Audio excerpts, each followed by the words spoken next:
The time is here. First and awesome. I'm Nathan Zagura from thefantasyconsultant.com, joined at this time by my guest, former WWE superstar, as we just heard, fired on Monday Night Raw, The Miz. Miz, now that you're fired from the WWE, what are you going to do? What is next for you? Why do you say it like that, now that you're fired? What, you think you're Vince McMahon or something? Come on. That would be you're fired. It's funny, people have been asking me, Miz, what are you going to do now that you're fired from the WWE? Let's think about it. Let's not think about me, though. Let's think about what's going to happen to WWE now that I'm no longer a WWE superstar. Let's think about that. I mean, if you think about it, when I was the WWE champion, the ratings were the highest they've ever been. The highest they've ever been in the past year. Then when I was at WrestleMania 27, and I was in the main event and retained my WWE championship, it had more pay-per-view buys, over 1 million pay-per-view buys. Second biggest in history, if I'm not mistaken. Yes, exactly. Second biggest in history. What is WWE going to do? Look at my schedule, Nathan. Look at it. Look at it. Did you see my September schedule? How many days off do you see? I don't see many. You don't see many. You see 3 days off. That's 3 days off that I've had. WWE has me doing everything, or had me doing everything. All the media, all the radio outlets, all the TV shows, all the late night talk programs. Anything that WWE needed, I was their go-to guy. Now what's going to happen? Let's talk about, as a matter of fact, let's talk about being the go-to guy. Last Sunday at Night of Champions, when I had a match, after that entire show, I left there around midnight, right? Drove all the way to Cleveland. Did a 6 a.m., had to get up at 5 a.m. to do a 6 a.m. media day where I did media all day. I went to an elementary school to talk to 400 students about not being a bully, being a star. And I spoke to all those children. My family was in attendance in my hometown of Cleveland, Ohio. My mother and my father were in the front row cheering me on. Now, not only did I lose, not only did I get fired, but I got thrown out of the building by Triple H. But here's my question to you. Here's my question to everybody. What's going to happen now with Triple H? How's Triple H been doing as the COO? Let's talk about that, Nathan. How do you feel as a fan? Well, first of all, I could go on and on about what Triple H is doing as a CEO. Now, correct me if I'm wrong, but didn't Triple H take over the WWE from Vince McMahon because Vince McMahon time was thinking of doing something crazy like firing John Cena, and Triple H comes in and turns around and fires not one, but two of the hottest stars in the company, and in my opinion, the biggest star in the company, the brightest star in the company, the one who's on all the late night talk shows, the one who went into the main event of WrestleMania and beat the so-called face of the WWE, John Cena, not once but twice. Second highest grossing WrestleMania in the history of WrestleMania, and he comes in and he just throws you out of the building. Who's he gonna answer to? And what kind of judgment is that?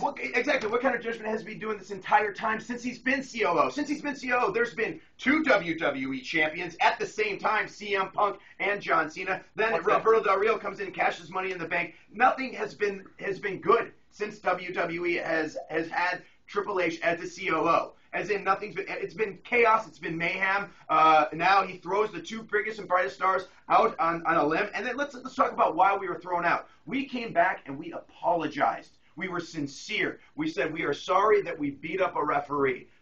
We apologized. Did we not look sorry when we were there on Monday Night Raw? I felt the sincerity, absolutely. Thank you very much. Then he said he accepted our apology and charged us $250,000 as a fine. $250,000. I think that's a little steep in my mind, in anybody's mind, in America's mind, especially in this economy. But at least now I don't have to pay the $250 fine. That's the stupidest thing I've ever seen. That's what I was going to say. He just lost out on $500,000 to his company. So that's going to be one of the stupidest things a COO could possibly have done. All he's doing is losing money for that company right now. Loses $500,000, as you pointed out. Now, fortunately for you, had you had to pay that fine, when you're a champion, when you're a star, the level of somebody like The Miz, listen, for a lot of people out there, that could be a lifetime of earnings. For you, that's a drop in the bucket. That's what happens when you main event the second highest grossing WrestleMania in history. Exactly. But let's also talk about like, okay, so we beat up a referee. Now let's take a look at Monday Night Raw. Mark Henry comes out, the world's strongest man, and throws Jerry the King Lawler, a commentator, not a WWE superstar, a WWE legend, a commentator, through a table. Did he get a smack on the hand?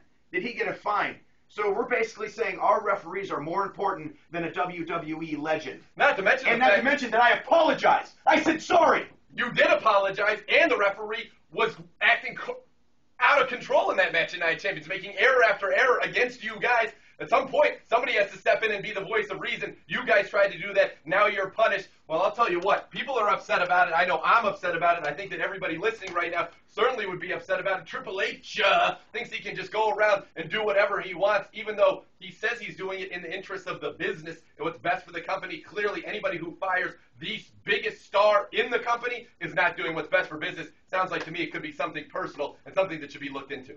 I agree. As a matter of fact, you know it's funny, and you were asking me, well, what are you going to do about this WWE Fantasy Football League that you're in? And the thing is, why wouldn't I just win? You won last year. I won last year, but imagine this. Imagine me being fired, no longer an employee with the WWE, nothing to do with WWE, and then I beat all the WWE superstars in the WWE Fantasy League. And not only that, but then they can't get an interview, they can't get photos, they can't get anything for that WWE magazine. So, WWE magazine, this one's for you. I'm going to take it out on you. Yes, you are going to take it out on them because you're 2-0 in that. We will get to that team in just a second. But also now, what the WWE doesn't realize is that your star is on the rise. People have been coming to you. All of a sudden, boom, The Miz, you're now a host. You have your own show on Sirius. There's talk already in the Sirius world.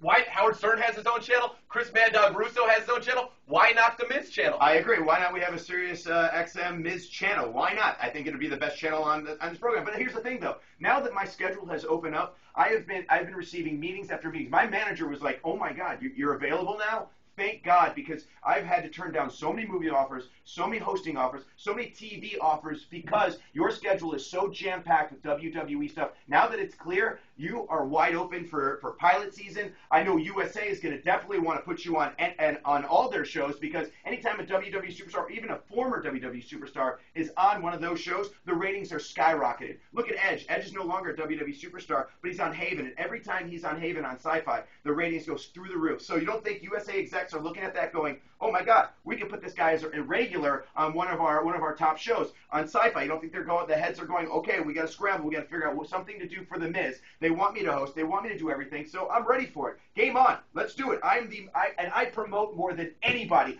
With WWE, I always said, put me on everything and anything. I don't care if it's 5 o'clock in the morning, if I have to wake up earlier, if it's the day of a Monday Night Raw. I didn't care. But now I'm free. I'm done. Screw WWE. I'm going whatever I need to do it. That's right. And listen, like I said, your star is on the rise. The schedule is open. Look at your life, Miz. You go and you become the biggest reality star in history on The Real Room. Then you say, you know what? I'm going to wrestling. That's been a dream of mine. Boom. Right to the top. The most must-see WWE champion in history. Main evented WrestleMania 27 against John Cena with The Rock, Atlanta, Georgia. Second most pay-per-view buys in the history of WrestleMania. Think about that, folks. You can name Stone Cold Steve Austin, The Rock, Hulk Hogan. Were they in the biggest events of all time? Maybe once. But number 2, The Miz, John Cena, this year, WrestleMania 27.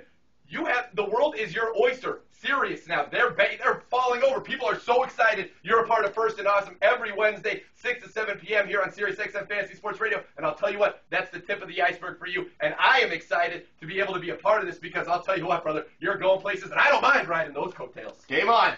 Game on indeed. Well, speaking of somebody at Sirius who I'm sure now that he knows that you're available and you're ready to take over radio just like you took over reality TV and wrestling, Scotty Farrell, he talked a lot of junk on this very show last week about how he was going to take it to you and how he liked his wide receivers and, oh, your team is, what did you score in week 1?